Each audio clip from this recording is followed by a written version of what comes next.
திண்டிவனத்தில் மறைந்த முன்னாள் முதல்வர் எம்.ஜி. ராமச்சந்திரன் 109வது பிறந்த நாளில் அதிமுக மகளிர் அணியின் சார்பில் கோலப் போட்டி.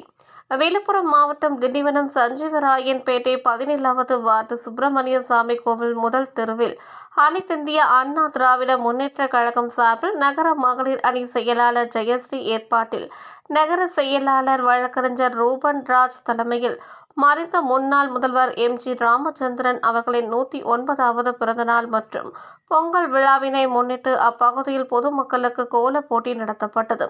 இந்த கோலப் போட்டியில் 100க்கும் மேற்பட்ட போட்டியாளர்கள் கலந்து கொண்டு கோலங்கள் போடப்பட்டிருந்தன.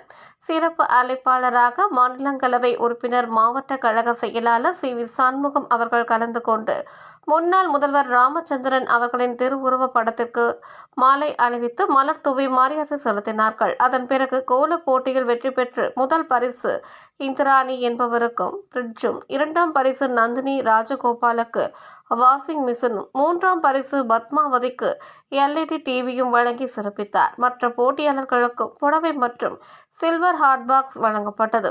இந்நிகழ்ச்சியில் திண்டிவனம் சட்டமன்ற உறுப்பினர் அர்ஜுனன், KVN வெங்கடேசன், வழக்கறிஞர் தீனதயாளன், தளபதி ரவி, SC ஏழுமலை, தமிழ்ச்செல்வி, செல்லப்பெருமாள், நல்லி மதிவாணன், தீனா, தினேஷ் மற்றும் அதிமுக நிர்வாகிகள் பலர் இருந்தனர்.